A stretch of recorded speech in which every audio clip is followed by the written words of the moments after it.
Hello, my name is Mina Merholm. I'm a psychiatrist with a couple of important disclaimers that I wanted to share. First one is anytime I'm speaking on social media or traditional media, I am reflecting my own perspectives and not that of any employer or anyone else that I'm affiliated with. And number two is that sometimes if I'm asked a question, as I was recently in a media interview, there can be nuanced points that might be missed in a short clip. So if you've got a clip and you are a bit confused about my answers and my perspective, allow me to clarify a bit. I was recently asked about President Trump's executive order around banning gender-affirming care, that is surgical or hormonal treatment for folks in the trans community under the age of 19. And in the interview, I did my best to clarify the stance of the medical community, where medical standards come from, what the process is to understand it, how do we go about making them, how do we go about changing them, and that sometimes we agree, sometimes we don't agree.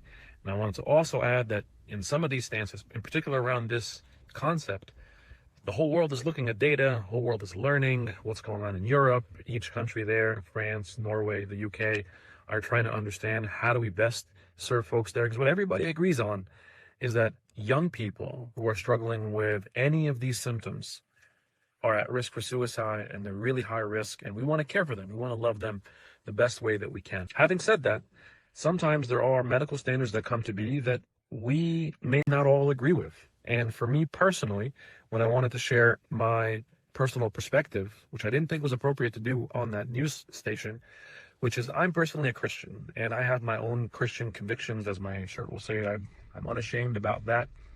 And that's the way that I see medical ethics. That's the way that I guide, or I understand the way that I convey care, while at the same time respecting other people's perspectives, knowing that someone may not agree with me and may not subscribe to the same things that I do. So if somebody's asking me if this is my son, my daughter, somebody I'm interacting with directly, I'm going to share with them where the medical world is, and I'm going to share with them what the biblical Christian viewpoint is. And it's up to them to choose. I will not impose on anybody a viewpoint one way or another.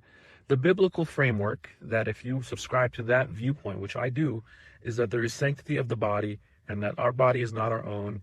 And the way that we understand gender is through a biblical lens. And the way that we understand that entire concept is through a biblical scriptural lens.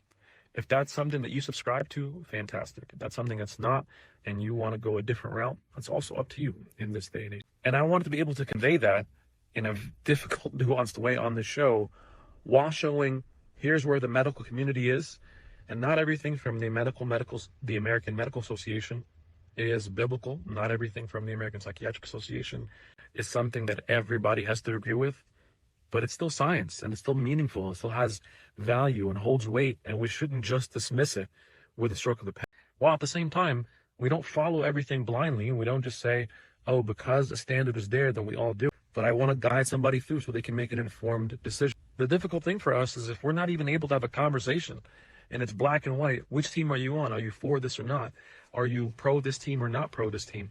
Then it becomes hard for us to really dialogue while being able to say, this is my personal medical ethic. This is my conscience as a physician. And I can still respect the standard, and I can still understand, most importantly, that a person who is experiencing these things is in a lot of pain and distress, and we want to care for them with empathy and with love, with sincerity, and we want to be there for this person, and we want to hear them out and understand, and we want to know that there is real research that gave a guidance one way or another. It may not be the thing you agree with, it might. So that was my hope in this video, is that if you're in the Christian world and you're wondering whether or not I'm still Christian, I am, whether or not my personal medical ethics and perspective, this is what they are. And at the same time, knowing that I respect the medical community, I respect the scientific world. I'm not somebody who's going to say, throw it all away, and none of it has merit, none of it has value. I don't think that's the appropriate view for us to take as physicians. To be able to express our personal viewpoint is important, but to be able to understand the process and the science is really key.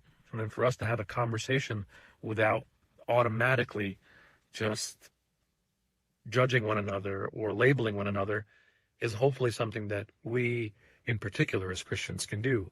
And also those of us in the scientific community can do.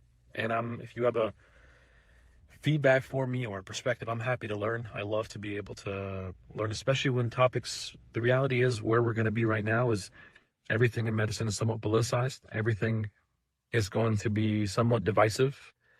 and we need to be able to learn from one another. And it becomes hard for us to really, while being able to say, this is my personal medical ethic, this is my conscience as a physician, and I can still respect the standard, and I can still understand, most important, that a person who is experiencing these things is in a lot of pain and distress, and we want to care for them with empathy and with love, with sincerity, and we want to be there for this person.